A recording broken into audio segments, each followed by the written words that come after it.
Welcome back to the channel, guys. Finally getting some free time to catch up on some maintenance here. So, working on my 2008 Grand Cherokee. Just happens to be the 3-liter diesel. Doesn't really make any kind of difference with what I'm up to today. So when I got this thing, I was running a different set of rims, and I finally gonna get off my butt and see if I can fit my matching 255 7018 in the stock location under here. Probably would have been smart if I had gone through the effort and actually figured that out before trying to film this. But I figured just kind of go through this together, go through the steps involved in accessing and lowering your spare tire, and we'll go through the fun of seeing if I can actually fit that up there in the same time. In the past, with previous Jeeps, I've always had much bigger tires, and I definitely don't want to be one of those guys that's riding with the spares on the roof. I equally would not like to be riding with it in the back, but with the purpose of trying to make this thing as more reliable as I can, having that thing under there is going to do me no good. If I ever have a flat, you obviously want to keep all your tires the same size, and I have no idea what size that is, so easy enough. When you first get your Jeep, definitely one of the things you should make sure you have is you actually have a jack and the proper tools to locate this. It's not going to do you any good to be trying to change your spare out and realize you don't have any of the tools, or you don't have a spare.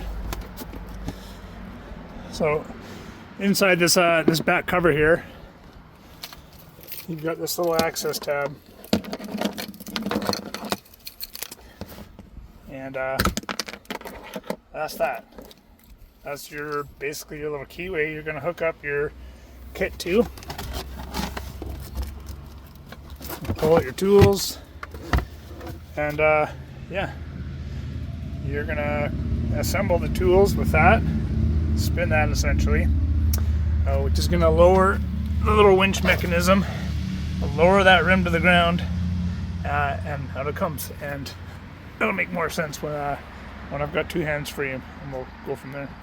So I'm not going to assume that everything just makes sense to everyone. I just try and simplify this as much as you can. So you got 4 parts. Essentially, these are all just going to go together, depending on how much you need here. This is going to make more sense. So that part fits on. I don't need all this extra stuff on here. Looks like you guys can kind of see what I'm doing here. So pretty much this clips together. That square end here, it's just going to fit over that keyway. It's a perfect fit. One way is obviously going to be tight, so you're just going to go counterclockwise like this, and it's just spinning easily. And we'll kind of get down below, and you can kind of see what's happening down on that side. So it's kind of hard to follow along and see what you guys are seeing, but what I'm really hoping is when I'm turning this thing counterclockwise, we're going to start to see that tire lowering down. At least that's what it's supposed to be doing. Turning, turning, turning. Oh yeah, definitely know what it's supposed to be doing. So pretty straightforward at this point. Pretty much going to go until tire is sitting on the ground. We've got some slack to work with. Almost there. This is definitely something that be useful to kind of know how to do in advance before you actually need to do this. So if I've got enough slack to kind of get in here and get this turned around, a little more slack, so you guys can kind of see what steps are needed. So once you got a tiny little spare, yeah, this was going to do me nothing. So this is what you're looking at once you're in here. That cable comes down, and you just might not even have enough slack yet. You've got to be able to fish. I've got enough slack, it's just awkward.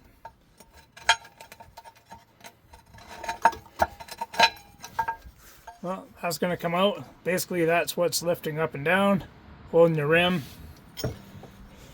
It's a good time to inspect. It's not too bad in here. Could definitely use a little undercoating, a little cleanup.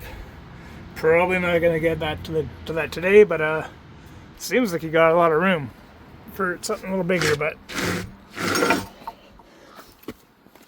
this is good because as nice as it is having a spare, this definitely looks like my stock spare, and a 245 65 17 is going to be pretty useless with my 255 70 18. So just for a comparison even, this thing looks so tiny. Yeah, sure, technically it would mount and get me home, but running that big oh geez, different size of tire, you're better off walking, because I've got, it's hard to see from here, but there's about 3 inches of height difference. There's an inch on each side. Like, this is noticeably a much smaller tire. So yeah, easy as that to get that down, and hopefully, well, now it just makes me that much more nervous.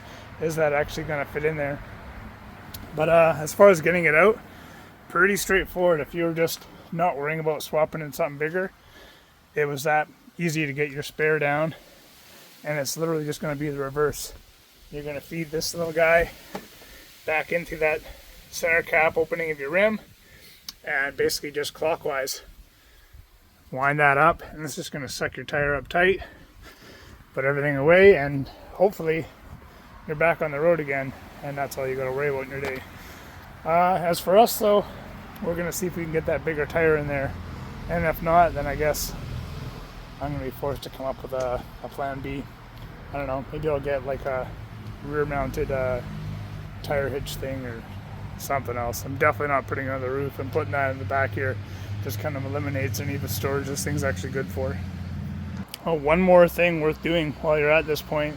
This isn't going to really be an issue if you're just swapping out a spare and you need to get yourself somewhere, but my tire pressure monitoring light has been on since I bought this thing, and I'm really hoping that someone's just too lazy to check the tire pressure on this. So before I put this one in, I've got the pressure up to about 34 pounds. It says about 27, 28 psi is when it starts to trigger the factory monitoring stuff. It kind of gets your dash light up telling you got a problem. So this would be a great time to make sure that's not a problem, and hopefully by the end of this my light goes away, or I'll figure out how to reset it and kind of go from there. But hopefully this kind of cures my spare problem and my dash light problem. Well, I've gone around, checked all the tires that I did have mounted. I was sitting around 34 psi. Finally got to the point of swapping out the spare for the bigger one I'm trying to do at the same time. And looking at this, I can see that already looks like a pain in the butt to reach, especially from under the vehicle. So I'm really hoping that this is just kind of the reason why that light was on. Someone's just too lazy to actually drop this and check this properly. So it is able to be reached from the back. So I'm really curious to see here what pressure was in this, and hopefully this was all my problem was. Yeah, so 23.8 psi. This is obviously what was giving me the issues with that tire light. Such a simple little fix. It literally took me 3 minutes to drop the tire, and I'd have a light off my dash going away, which seems a lot easier than going out of your way and sticking a black sticker on your dash and still having that light sitting there with a simple fix. So I'm really hoping all the tires I have on this thing now are sitting around 34 psi. That kind of deals with resetting that light on the dash. Worst case, I got to go through some steps and do that myself manually, but hopefully that's all. So I guess now for the fun part. Is that bigger tire of mine actually going to fit in here, or am I in for bigger issues here? Literally just a reverse order of operations here. Hopefully that's going to fit inside there.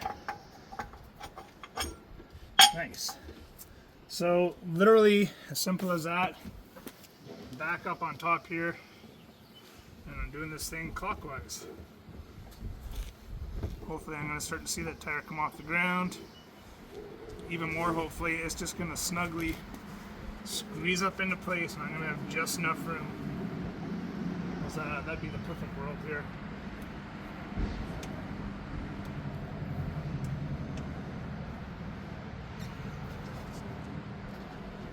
Have a peek. Be pretty obvious right away if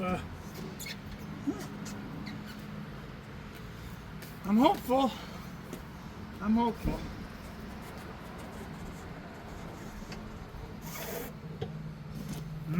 Feels a little tight. I think that hitch is gonna screw me, so the only thing I can think is yeah, I don't know.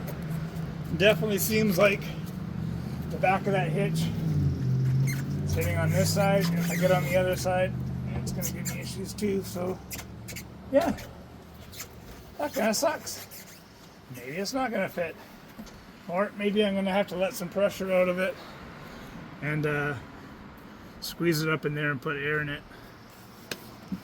Let's see if I can't get it to go one way first and one way the other. Oh, that's good times. Oh well, I'd rather figure this out now while I'm in my driveway than my thought was that maybe get one way or the other first. Seems like it had enough room, but that receiver hitch is just kind of in the way here. Of course, things are too good to be true sometimes, and unfortunately, that feels like what I'm dealing with right now. I thought maybe it'd be easier to get it out one way and then it would suck it up the other way. I definitely have room side to side. It's front and back that I'm dealing with. And it doesn't look like it's a matter of it looks like it's a matter of like a good 2 inches. I don't even know if letting the air out of this thing is going to do anything. But yeah, good times. So apparently, my 255 7018 is not just going to easily suck up into place. But I'm going to try letting some air out of this and see if I got any wiggle room here. So we'll do one last side attempt here. It really doesn't feel like it's going to do anything. I've taken all the air out. I'm down to about 6 psi. If you look up here in the corner, I wondered if maybe I could take out that shield there up to the right hand side, but that's pretty much just to keep the heat from the exhaust away from things. So removing that really isn't going to do me anything good. So we're just going to give it one last shot and see if taking all the air out of this thing really isn't going to help. The one downside to this, even if it does work, is that all that effort I went to just get that tire pressure light off is wasted, because I will definitely have that same light on my dash. I really don't think that bought me enough room to do this. We'll give it a sorry about that. So we'll give it a shot here. I don't plan on going down a tire size. If anything, over time, it will slowly be getting bigger and bigger as I can, and at least be going back with these, just with a more aggressive terrain. So I don't really think I have much of a choice except to look into that receiver-mounted tire carrier you can get for the back. I'm not in the market to do a full steel bumper with a full swing-out kind of setup like I'd love to have right now. So I'd be looking for kind of a temporary fix. And yeah, seems I'm still entirely having all the issues. I'll give it a good snug and see if I can't just suck it up into there, but it really has a well, yeah, I still don't think I have enough room, but we'll play with it. Give it all we got. And still, I've kind of got myself behind that receiver okay. But coming back here on this side, oh yeah, Like, I'm sure if I had a crowbar, like I'm also resting on my, not the stabilizer bar or sway bar, but I can't even remember the name of it. It's resting on stuff that you don't want it resting on, that's going to be moving the whole time. The last thing I want is when I actually need this thing. So all of a sudden need to have 700 other things to try and pry it out. So that kind of sucks. But yeah, I'm already at the point where it's not even just lowering itself down as easily as it should. But I guess better to know this now than when something ever happens. I really didn't like the idea of taking this thing out 3 hours into logging roads last weekend and not having a spare. I had the tools with me in the jack to kind of swap things out if I needed to, but that's just asking for trouble here. So yeah, I guess that's that. So yeah, you are not going to fit a whatever this was, 275, 255, 7018 is not going to fit stock location. So we'll come up with a plan B. So that receiver mounted hitch is probably going to be my way to go right now, unless I really feel like hauling this thing around in the trunk every time I take this thing out anywhere. So yeah, good times. But for the most part, you at least learn how to change your spare, hopefully, if that's all you're here for. And if you're looking to see how big of a spare tire you could fit, well, now you know it's not fitting in there. Yeah, the sad little Patriot over my shoulder. Can't wait to see that thing gone. Hard to really call that thing a Jeep.